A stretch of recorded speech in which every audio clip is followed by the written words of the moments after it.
Programme میں ایک بار پھر خوش آمدید ناظرین۔ جیسے ہم نے بجٹ کے حوالے سے بات کی اور اب جو اپوزیشن جماعتوں کے تحفظات ہیں یا حکومت کے خلاف جو تحریک چلانے کے حوالے سے پاکستان تحریک انصاف کی ایک اسٹریٹجی کا اعلان ہوا تھا، اس حوالے سے ہم گفتگو کریں گے۔ امجد نیازی صاحب ہمارے ساتھ موجود ہیں۔ نیازی صاحب بہت شکریہ سر وقت نکالنے کا۔ اس وقت یہی ذکر ہو رہا ہے کہ حکومت کے خلاف پاکستان تحریک انصاف نے ایک اعلان کیا تھا کہ ملک گیر ایک تحریک شروع کرنے جا رہی ہے پارٹی۔ اس حوالے سے کوئی حتمی فیصلہ ہوا ہے؟ حال ہی میں آپ کی خان صاحب کے ساتھ ملاقات بھی ہوئی تھی۔ بسم اللہ الرحمن الرحیم۔ سب سے پہلے میں کہنا چاہوں گا کہ آج جو بجٹ کی پوزیشن ہے تو سانس لینے پہ بھی ٹیکس لگ گیا ہے، اور گورنمنٹ جو ہے وہ غریب مکاؤ اسکیم کے تحت چل رہی ہے۔ پی ڈی ایم 1 جو 2022 میں آئی، پی ڈی ایم 2 انٹرم آیا اور پی ڈی ایم 3 اب ان کی چل رہا ہے۔ دوسری بات جو ہے، جو آپ نے بات کی ہے خان صاحب اس کے متعلق جو ہے نا وہ اپنا لائے عمل دے چکے ہیں، اور پارٹی جو ہے اس کے مطابق اپنی ورکنگ کر رہی ہے۔ دیکھیں، ایک بات یاد رکھنے کی ہے کہ پاکستان تحریک انصاف ایک پولیٹیکل پارٹی ہے، اور وہ ایک پرامن پارٹی ہے، اور وہ اپنا جو بھی ایجنڈا لے کے آئے گی اس کا ایک ہی مقصد ہے کہ پاکستان کے اندر رول آف لا اور ریسٹوریشن آف ڈیموکریسی ہے۔ ہمارے جو بھی احتجاج ہوگا جس شکل میں بھی ہوگا پرامن ہوگا، اور پاکستان ہم سمجھتے ہیں کہ پاکستان تحریک انصاف جو یقین رکھتی ہے کہ وہ ضامن ہے پاکستان کی نظریاتی سرحدوں کی، اور وہ ضامن ہے پاکستان کو اکٹھا رکھنے میں، یعنی کہ وفاق کو اکٹھا رکھنے میں آج واحد پولیٹیکل پارٹی ہے جو چاروں صوبوں کے اندر بھی موجود ہے، جی بی کے اندر بھی موجود ہے اور اے جے کے اندر بھی موجود ہے۔ تو ہم اس ماحول کے اندر ہم سمجھتے ہیں کہ اگر جہاں پہ ہمارا دشمن آپ کی سرحدوں پہ کھڑا ہے، آپ کو للکار رہا ہے، تو پاکستان کے اندر اگر پولیٹیکل سٹیبلٹی نہیں آتی تو آپ کے لیے مسائل آئیں گے، کیونکہ آپ دیکھ رہے ہیں کہ لیکن نیازی صاحب آپ کی سر حال ہی میں خان صاحب کے ساتھ ملاقات بھی ہوئی تھی، اور آپ کو یاد ہوگا کہ محمود خان اچکزئی صاحب نے ایک تجویز دی تھی پی ٹی آئی کو، ایک تو تحریک عدم اعتماد کے حوالے سے، اور دوسرا پارلیمنٹ سے جو اسٹینڈنگ کمیٹیز ہے وہاں سے مستعفی ہونے کے حوالے سے بھی۔ تو کیا ایسا کوئی آپشن زیر غور ہے؟ کوئی بات ہوئی ہے خان صاحب سے کہ کوئی پارلیمنٹ سے استعفے دیے جائیں یا اسٹینڈنگ کمیٹیز سے نکلا جائے؟ دیکھیے، میں نے پہلے کہا کہ پاکستان تحریک انصاف ایک پولیٹیکل پارٹی ہے، اور اس کا ایک پوری اس کے اندر اس کی کور کمیٹی ہے، اس کی پولیٹیکل کمیٹی ہے۔ چونکہ میں خان صاحب کو ریپرزینٹ کرتا ہوں ایز اے پولیٹیکل کوآرڈینیٹر، تو اس کے اوپر میں نے پہلے کہا کہ ابھی کچھ چیزیں جو ہے نا کہنا قبل از وقت ہے۔ ہر ایک چیز پہ ڈیبیٹ ہو رہی ہے، بہت سارے آپشنز پہ ہے، بہت ساری چیزیں ہیں کہ کیا پارلیمنٹ کے اندر جو ہے ہمارا کیا کردار ہے۔ اور جیسے اب پارلیمنٹ کے اندر بہت سارے آپ نے دیکھا ہو کہ جب آئین پاکستان کو روندا جا رہا ہو اور وہاں پہ رول اور ریگولیشن جو ہے وہ تبدیل کیے جا رہے ہیں، اور میں سمجھتا ہوں پھر 26ویں ترمیم آنے کے بعد تو عدلیہ مفلوج ہو گئی ہے، تو اس کے بعد ہم سوچنے پہ مجبور تو ہیں، لیکن ابھی حتمی فیصلہ چونکہ خان صاحب اور پولیٹیکل پارٹی ہماری اپنا جو کمیٹی ہے وہ بیٹھے گی، اور کور کمیٹی بیٹھے گی کہ وہ جو پاکستان کی عوام کے مفاد میں ہوگا اس کے متعلق فیصلہ پھر وہ خان صاحب اناؤنس کریں گے۔ تو نیازی صاحب ہم یہ کہہ سکتے ہیں کہ جیسے آپ نے آپشنز کا ذکر کیا، تو کیا پی ٹی آئی کے پاس پارلیمنٹ سے نکلنے کا بھی آپشن ہے؟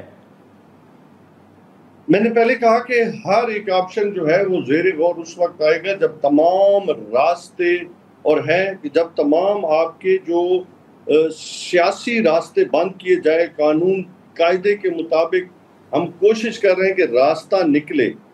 اگر جب آپ کا راستے بند کیے جا رہے ہو، آپ کی سانس لینے پہ پابندی ہو، آپ کے پرامن پروٹیسٹ کرنے پہ پابندی ہو، آپ کو جیلوں میں ڈال رکھا ہو، ہمارا لیڈر جو ہے وہ جیل میں پڑا ہے، آپ کے پولیٹیکل کیسز ڈال دیے ہوں، تو اس ماحول میں آپ مجھے بتائیں کہ پاکستان تحریک انصاف کے پاس پھر کتنے آپشنز بنتے ہیں۔ ہم پوری کوشش میں ہیں، ہماری جو پولیٹیکل سوچ ہے ہم اس کے ساتھ ایک پرامن طریقے کے ساتھ آگے بڑھنا چاہ رہے ہیں اور وے فارورڈ نکالنا چاہ رہے ہیں، لیکن جب ہر چیز کو جب بلڈوز کیا جاتا ہے تو تب جو پی ٹی آئی کی جو سوچ ہے وہ سوچنے پہ مجبور کیا جاتا ہے کہ ہمیں پھر کون سے ایسے آپشن اڈاپٹ کرنے چاہیے کہ اگر آپ کو پولیٹیکل پروسیس سے باہر رکھا جاتا ہے، یا پولیٹیکل جیسے آپ نے دیکھا کہ سمڈیال الیکشن ہوا آپ کے مینڈیٹ کو چھین لیا گیا، آپ کے 8 فروری کو جو ہے وہ آپ کے مینڈیٹ کو جو ہے وہ چرا لیا گیا. تو اس ماحول میں آپ مجھے بتائیں کہ پھر پاکستان تحریک انصاف کو وہ کون سا راستہ چننا چاہیے؟ میرا آپ سے سوال ہے. دیکھیں ہم عدلیہ کی طرف لیکن جا وہ رہے فیصلہ ہیں، تو ہم دیکھیں جالی صاحب وہ تو آپ الیکشن نے کمیشن میں بھی کرنا جا ہے. رہے ہیں. ہم دیکھیں ہاں میری مکمل دیکھیں ہم الیکشن کمیشن بھی جا رہے ہیں باوجود اس سے کہ ہماری سیٹیں چھین لگی ہیں. ہم سپریم کورٹ جا رہے ہیں، انصاف کے طالب ہیں، اور ہم سمجھتے ہیں قانون اور قاعدے کے مطابق جو ہے وہ فیصلے ہونے چاہیے. ہم NRO بھی نہیں چاہ رہے.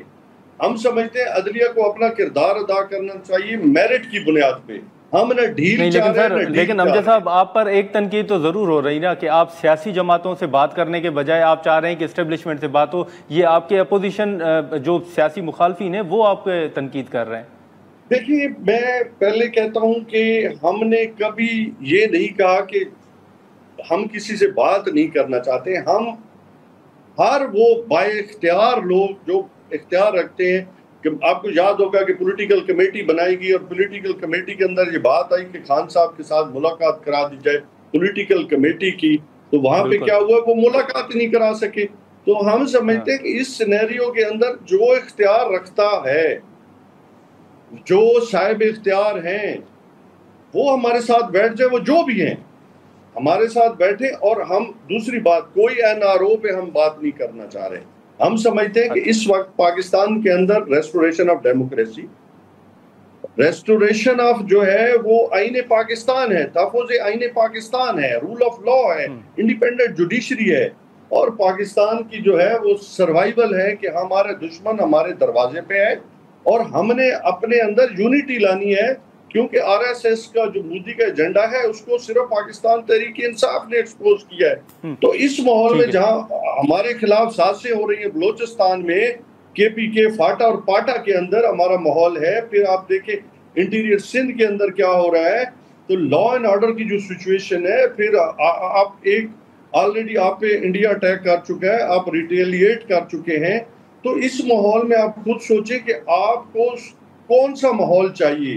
آپ کو لیکن امجد صاحب ٹھیک ہے، لیکن ابھی بھی جو ایک طرف آپ تحریک کا اعلان کر رہے ہیں سر، لیکن اسی کے ساتھ ساتھ اگر آپ دیکھیں تو پارٹی کے اندر وقتاً بوقتاً جو اختلافات کی خبریں سامنے آتی ہیں. پھر حال ہی میں کچھ خبریں یہ بھی چل رہی ہیں کہ خان صاحب نے بیرسٹر گوہر صاحب کو بھی عہدے سے ہٹانے کا کہہ دیا ہے. اور جو حال ہی میں ایک ٹویٹ ہوا ہے PTI کے آفیشیل اکاؤنٹ سے، اس میں بھی چیئرمین اور جو فاؤنڈر ہے وہ خان صاحب کو لکھا گیا ہے، پیٹرن ان چیف.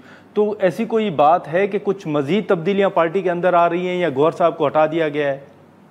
دیکھیں بات سنیں، جہاں زور ہوتا ہے نا وہاں یہ چیزیں عام سی بات ہیں. لیکن ایک بات یاد رکھنا، پورے پاکستان کی 90% آبادی جو ہے، چاہے یوتھ ہے، کسان ہے، مزدور ہے، ریڈی والا ہے، وہ خان کی لیڈرشپ میں متحد ہے. اور بشمول اوپر سے لے کے نیچے تک تمام پارٹی خان کے ہر آرڈر کو اوبے کرتی. سمپل بات ہے. خان اگر جو کچھ کہے گا عمران خان، اسی کو پاکستان تحریک انصاف کے لوگوں نے، چاہے لیڈرشپ ہے، چاہے میں ہوں، کوئی بھی ہے، XYZ ہے، وہ اوبے کرے گا. اس میں کوئی اختلاف والی کوئی بات نہیں ہے. یہ خان کا استحقاق ہے کسی کو چیئرمین بنائے. اور ایسی جو فیک نیوز ہے نا، میں سمجھتا ہوں کہ آپ جیسے سینئر صحافی کے جنرل اینکر کے منہ سے یہ باتیں مناسب بھی نہیں ہیں. کیونکہ جب تک کوئی یہ تو وہ چیزیں ہیں نا جو کسی کو نہیں امجد صاحب، میں آپ کو تھوڑا بتا دیتا ہوں، معذرت آپ کی بات کاٹ رہا ہوں، لیکن علی ظفر صاحب کے ساتھ ہماری بات ہوئی تھی اور اس کے علاوہ میرے ہی شو میں PTI کے کئی رہنماؤں نے کہا تھا کہ جیسے خیبر پختونخوا میں تبدیلی آئی ہے، اب مرکز میں بھی تبدیلی آ رہی ہے. علی ظفر صاحب کا پروگرام موجود ہے جس میں انہوں نے کہا تھا کہ بیرسٹر گوہر صاحب کی بھی تبدیلی ہو سکتی ہے. میرے نہ خان صاحب نے مجھے کوئی ایسی ڈائریکشن دی ہیں کہ اس کے اوپر جو ہے کوئی تبدیلی آ رہی ہے نہیں آ رہی. میں بحیثیت پولیٹیکل نہیں، بالکل، وہ میں نے آپ سے سوال کیا بھی اس لیے کہ حال ہی میں آپ کی خان صاحب کے ساتھ ملاقات ہوئی تھی، تو میں یہی تصدیق اور تردید چاہ رہا تھا تاکہ ان رومرز کے حوالے سے کوئی واضح موقف آ جائے. ایسی کوئی بات نہیں کی. اور نہ مطلب دیکھیں جب کی جائے گی، ڈائریکشن آ جائیں گی، پھر ہم کہہ سکتے ہیں کہ خان نے ڈائریکشن دی، ایسی کوئی ڈائریکشن۔ لیکن سر ایک آخری سوال ہوگا امجد نیازی صاحب، یہ بتائیے گا کہ حال ہی میں کل بھی ہم گنڈا پور صاحب کی گفتگو سن رہے تھے کہ خان صاحب کے ساتھ ہماری ملاقات نہیں کروائی گئی، اور جو بجٹ ہے وہ ہم تب منظور کریں گے جب خان صاحب سے ملاقات ہوگی۔ تو آج ہم نے دیکھا ہے کہ بجٹ پیش ہو گیا ہے، تو آگے کیا حکمت عملی ہے؟ خان صاحب کی مرضی کے بغیر آپ سمجھتے ہیں کہ بجٹ منظور آپ نہیں کریں گے؟ پیش تو ہو گیا ہے۔ دیکھیں، خان صاحب کی ڈائریکشنز علی امین صاحب کو دے دی گئی ہیں، اور ہمیں امید ہے کہ گورنمنٹ جو ہے وہ، چونکہ خان صاحب سربراہ مطلب پارٹی کے ہیڈ ہیں، اور وہ ان کا استحقاق ہے کہ وہ اپنی تجاویز جو ہے وہ سی ایم کو دیں، ٹھیک ہے؟ اور سی ایم صاحب پوری کوشش میں ہیں کہ جی وہ جیل میں آ کے ملے، اور ہم گورنمنٹ سے یہ توقع کرتے ہیں کہ وہ راستے کی رکاوٹ نہیں بنیں گے۔ اچھا، تو اس وقت آپ سمجھتے ہیں کہ جو ملاقاتوں میں رکاوٹ ہے وہ صوبائی حکومت یا وفاقی حکومت ہے؟ آپ کو اندازہ ہے، دیکھیں ان کے بغیر تو آپ کو بھی اندر گورنمنٹ اپنا ہائی کورٹ اور اے ٹی سی کورٹ نے بھی خان کی ملاقاتوں کے حوالے سے اپنی ڈائریکشنز دے رکھی ہیں، لیکن ہمارے پولیٹیکل لوگ جاتے ہیں وہاں سے واپس آ جاتے ہیں، فیملی جاتی ہے، ہماری بہنیں جاتی ہیں وہاں سے واپس آ جاتی ہیں، تو اس ماحول کو آپ خود بہتر سمجھ سکتے ہیں۔ لیکن امجد صاحب، اب یہ جو شروع میں سر ہم نے تحریک کے حوالے سے بات کی، مولانا صاحب کے ساتھ آپ کی بڑی ملاقاتیں ہوئیں، لیکن مولانا صاحب کا فیصلہ سامنے آ چکا ہے، ابھی آپشن موجود ہے کہ مولانا صاحب کو دوبارہ انگیج کیا جا سکتا ہے، کوئی بات ہو سکتی ہے، ان کے بغیر ہی آپ تحریک چلائیں گے؟ دیکھیں، پولیٹیکل پارٹی ہمیشہ بات چیت کرتی رہتی ہے، پولیٹیکل پارٹی کبھی اپنے راستے بند نہیں کرتی۔ ہاں، بہت سارے ایشو ٹو ایشو ہوتی ہیں چیزیں، ایشو ٹو ایشو جو ہے وہ آگے بڑھتے بھی ہیں اور پیچھے بھی آ جاتے ہیں، ہمیشہ یہ پولیٹیکل پارٹیز کے جو ہے استحقاق ہے، پریولیج ہے۔ چلیں ٹھیک ہے امجد صاحب، بہت شکریہ سر وقت نکالنے کا، تھینک یو سو مچ۔ ناظرین، امجد نیازی صاحب کی گفتگو اب اس حوالے سے ہم نے دیکھا ہے کہ پارلیمنٹ کے اندر اور باہر بھی اپوزیشن کی جانب سے جو حکومتی پالیسیز ہیں اس حوالے سے تحفظات کا اظہار سامنے آ چکا ہے۔ اب ایوان کے اندر جب دیکھیں کہ خاص طور پر بجٹ ہو یا مذاکرات کے حوالے سے کیا حکمت عملی سامنے آتی ہے۔ آج کے پروگرام میں اتنا ہی، اجازت دیجیے، اللہ حافظ۔